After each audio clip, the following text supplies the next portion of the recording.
Hello, boxing fans around the world. Thank you once again for joining me on Talkin Fight as I discuss the news and headlines, courtesy of our friends across the pond at Boxing 24/7, and my good friend Christian, who supplied me with a slew of good stuff today. Starting off with our friends over at Queensberry Boxing in England. We've got a good fight lined up for us on Saturday night. Queensberry today held their final press conference ahead of Saturday's, that's August 28th, Night of Champions card at the Utilita Arena in Birmingham.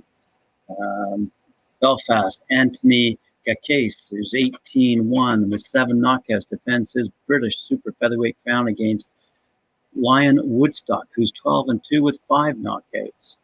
Hakeem Ennis-Brown, who's 14-0 with 1 knockout, will risk his British and Commonwealth super lightweight championships against Liverpool's former amateur superstar Sam Maxwell, who's 15-0 with 11 knockouts. Former world title challenger Anthony Yarde, who's 20-2 with 19 knockouts, meets US-based Colombian Alex Tyron, who's 23-5 with 15 knockouts in a non-title light heavyweight 10-rounder. Local fighter Ijaz Ahmed, who's 8-2, faces Casey Kadima, who's 8-1 with 2 knockouts for the vacant British super flyweight championship. When they met over 10 rounds in February, Ijaz won on points. Telford's English bantamweight champion Liam Davis, who's 9-0 with 4 knockouts, boxes an 8-rounder against Stoke middleweight Nathan Heaney, who's 12-0 with 4 knockouts, and will have 1,600 fans supporting him in the arena when he fights. Looks to be a great night of boxing over, as I said, in Birmingham in England. And good luck to all those fighters. We now move on to Japan, where Kenshiro Teraji, who's 18-0 with 10 knockouts, the WBC light flyweight champion, who was to make his 9th defense against compatriot Mazumichi Yabuki, who's 12-3 with 11 knockouts on September 10th in Kyoto, will not fight anymore because Teraji has tested positive for COVID-19, so the date has been postponed. The champ is in quarantine at home, waiting for the all clear so training can resume. And the championship bout will obviously need to be rescheduled as soon as possible. In other news, the New York State of Boxing Hall of Fame induction dinner, originally scheduled for April 19th, 2019, has officially been rescheduled for Sunday afternoon, September 19th, once again to be held at Russo's on the Bay in Howard Beach in New York. The 28-member class of 2019 will be honored at the 9th Hall of Fame induction dinner, which is sponsored by Ring 8. There will not be a class of 2021 due to COVID-19 restrictions that forced the event 2019 postponed until next month. It is expected that prior to the Hall of Fame induction dinner, New York City guidelines will mandate that all attendees must be vaccinated to attend indoor events. We are expecting a good crowd, says President Bob Duffy of the Hall of Fame event. This event has been in the making for the last 22 months. We're finally going to induct the class of 2020. The honorees have known for a long time that they were going to get into the New York State of Boxing Hall of Fame. They're all happy their day is coming, and we're very happy to be honoring the New York State Boxing Hall of Fame class of 2019. In other news, the World Boxing Association, the WBA Championships Committee, has ordered the bout between minimum weight champion Filippo Vic Saludar and Dominican Eric Rosa Pacheco, who was the interim 105-pound champion and has now become the mandatory challenger. So the mandatory fight is the first one to come out of the decision to vacate all the interim belts of the Pioneer organization in favor of the championship production plan launched a few weeks ago. For more information on all the various rules the WBA state and give them all this clearance, go ahead to Boxing 24/7 and read that full article at your leisure. In fun news today, shall we put this into the entertainment category? The other fight that's taking place that actually features Amanda Serrano and actually Daniel Dubois' U.S. debut is actually the Good old Jake Paul versus Tyrone Woodley. Now remember, Tyrone Woodley is basically a UFC fighter who's now making his boxing debut, but absolutely classic pre-fight comments from both of them before they go head-to-head at the Rocket Mortgage Fieldhouse in Cleveland on the 29th of August. Here we go.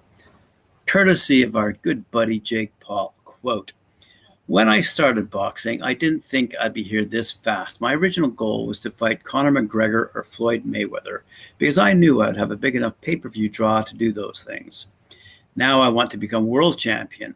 I want to fight and beat Canelo Alvarez. This has been a fast, quick roller coaster ride, but I didn't expect to be here. I just knew I loved fighting and I knew I was good at it. This is an exciting time. I'm bringing it home for Cleveland. We knew that when we teamed up with Showtime, this would be a huge event. This is turning into a historic moment. Tyrone Woodley is, quote, the chosen one. We chose him to get his ass beat. None of his accomplishments matter on Sunday night. I'm sending him into retirement and turning him into a meme. People are going to see all of my skills. People are going to be surprised.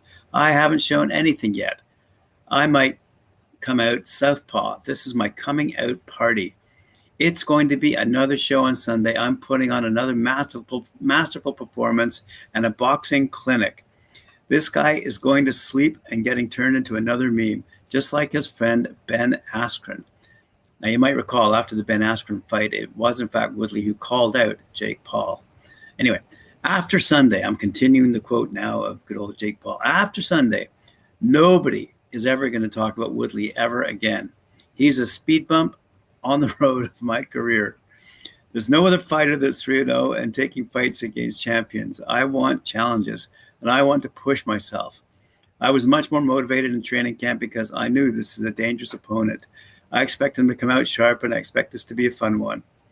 I'm polarizing. I get it. I don't care what people think. Most people aren't like that. They're scared to rub people the wrong way. Some people want to see me lose, but I'm here to stay. A fight against Tommy Fury makes sense. That's a huge fight, he says. It seems to be right in the palm of both of our hands. We do have to go out and perform on Sunday. I want to see how the U.S. crowd receives him. I want to see if he has that star power this whole entire week.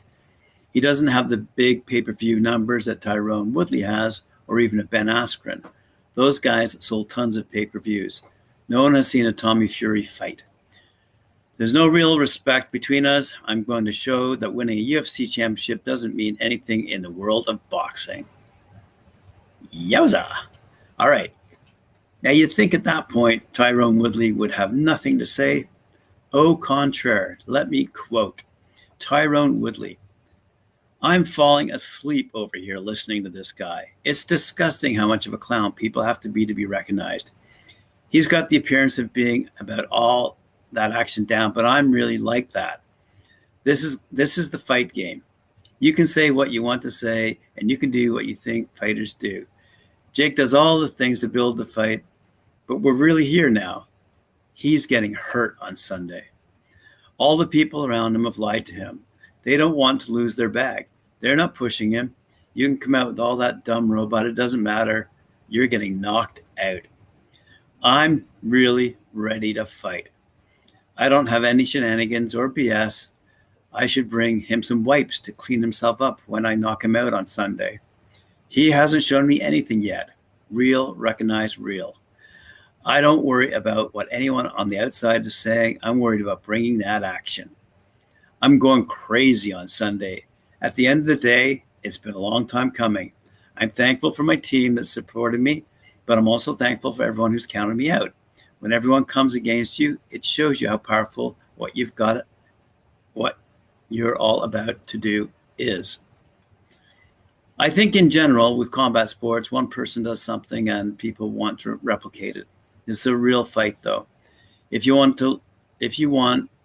look at the way we're built, this is a real fight. Some people took this lightly, and that's why they came up short against him.